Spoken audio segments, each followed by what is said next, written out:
Hai, saya Kenny dari Hikayat Tanah dan hari ini saya ada terima satu soalan daripada audien. Audien bertanya, kadang-kadang tengok rumah tersebut kan, dia cakap 3 campur 1 bilik. Berapa bilik? 3 campur 1. Jadi audien bertanya, adakah maksudnya 3 campur 1 bilik ini maksudnya adalah 4 bilik?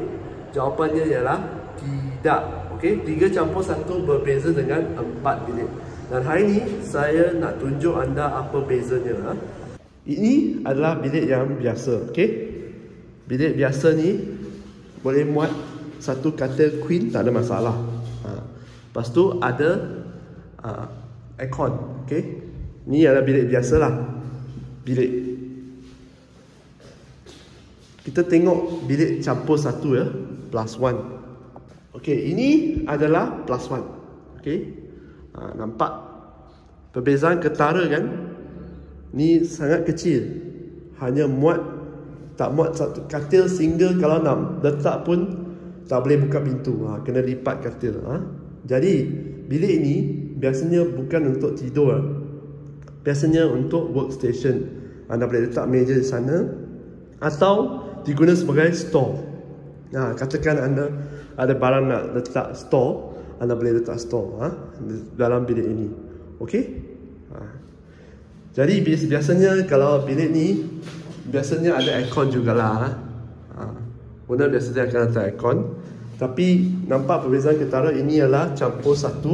Bilik campur 1 saiznya begini. Kecil kan? Dan ini adalah bilik yang biasa. Okey? Bilik yang biasa. Nampak perbezaannya? Okey. Jadi macam mana nak tahu adakah itu 3 campur 1 atau 4 bilik? Pemaju akan bagi tahu.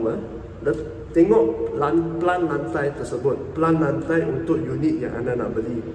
Dalam plan lantai, dia akan tunjuk 3 campur 1 atau 4. Macam mana nak tahu campur 1? Mereka akan label sebagai bilik utility atau bilik study. Itu anda akan tahu itu adalah 3 campur 1 dan bukan 4. Dan lagi satu, dalam plan lantai untuk unit, anda akan nampak saiznya. Memang ketara. Saiz yang bilik biasa tadi anda nampak dengan saiz yang utility, bilik utility atau bilik study akan kecil, akan lebih kecil daripada bilik yang biasa. Kadang-kadang sampai setengah saiznya. Anda nampak tu lebih kurang setengah kan saiz. Macam itulah. Saya harap ini telah membantu anda membezakannya. 3 campur 1 dalam matematik jadi 4. Tapi untuk hartanah 3 campur 1 bukan 4 ya. Ini Kenny dari Hikayat Tanah. Kalau anda ada apa-apa soalan lagi tentang hartanah, bolehlah email saya. Dan kepada siapa yang nak jual beli sewa hartanah, anda boleh klik link di bawah. Okey? Bye-bye.